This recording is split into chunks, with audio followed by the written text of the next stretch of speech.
हरतालिका अथवा हरतालिका तीज का व्रत हिंदू धर्म में सबसे बड़ा व्रत माना जाता है। ये तीज का त्योहार भाद्रपद माह की शुक्ल तृतीया को मनाया जाता है। इसे गौरी तृतीया भी कहते हैं। खास तौर पर महिलाओं द्वारा ये त्योहार मनाया जाता है। कम उम्र की लड़कियों के लिए भी यह हरतालिका तीज का व्रत श्रेष्ठ माना जाता है।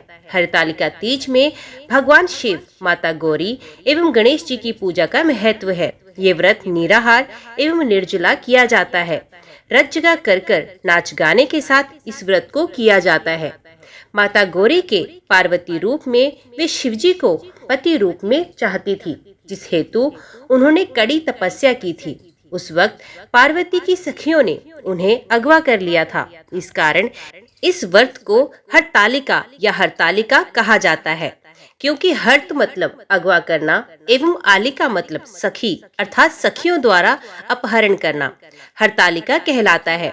शिव जैसा पति पाने के लिए कुंवारी कन्या इस व्रत को विधि विधान से करती हैं।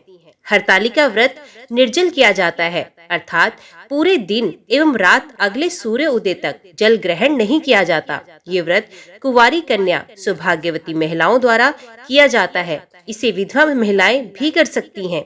व्रत का नियम है कि इसे एक बार प्रारंभ करने के बाद छोड़ा नहीं जा सकता।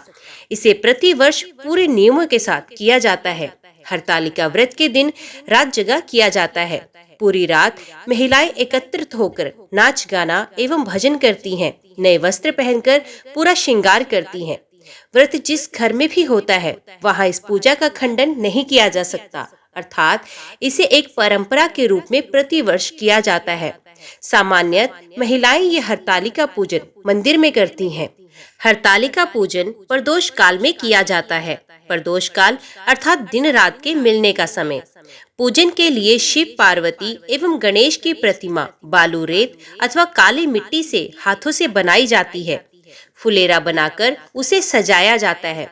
उसके भीतर रंगोली डालकर उस पर पटा अथवा चौकी रखी जाती है। चौकी पर एक सातिया बनाकर उस पर थाल रखते हैं। उस थाल में केले के पत्ते को रखते हैं। तीनों प्रतिमाओं के केले के पत्ते पर आसीत किया जाता है। सर्वप्रथम कलश बनाया जाता है, जिसमें एक लोटा अथवा घड़ा लेते हैं। उसके ऊपर श्रीफल रखते हैं अथवा एक दीपक जलाकर रखते हैं। घड़े के मुंह पर लाल नाड़ा बांधते हैं। घड़े पर सातिया बनाकर उस पर अक्षत चढ़ाया जाता है। कलश का पूजन किया जाता है। सबसे पहले जल चढ़ाते हैं, नाड़ा बांधते हैं, कुमकुम हल्दी चावल चढ़ाते हैं, फिर पुष्प चढ़ाते हैं।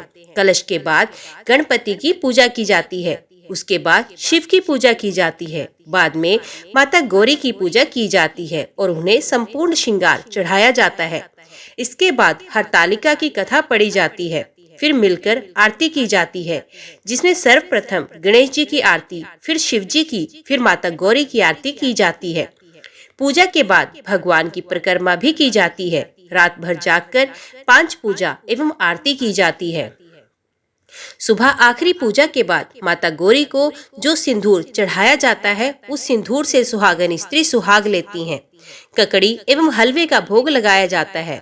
उसी ककड़ी को खाकर उपवास तोड़ा जाता है। अंत में सभी सामग्री को एकत्रित कर पवित्र नदी एवं कुंड में विसर्जित किया जाता है। ये व्रत अच्छे पति की कामना से एवं पति की लंबी उम्र के लिए किया जाता है।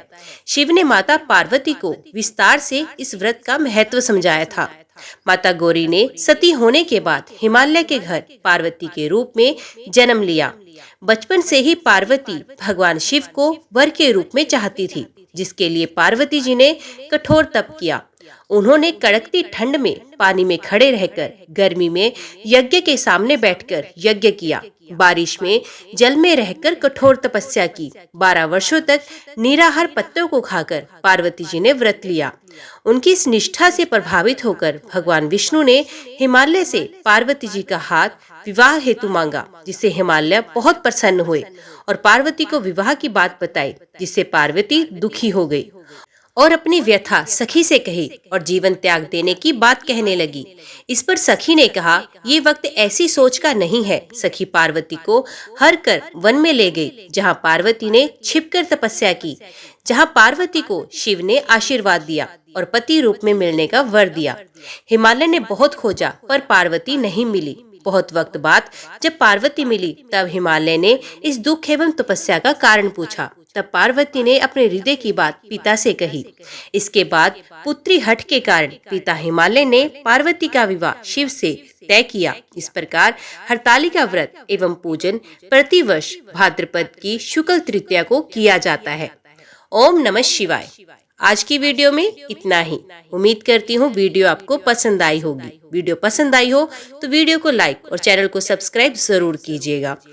कमेंट बॉक्स में अपनी हाजिरी लगवाना ना भूलिएगा। तो मिलते हैं अगली कथा अगली वीडियो के साथ। तब तक के लिए देखते व सुनते रहिए। जय मां कंजक, जय माता दी।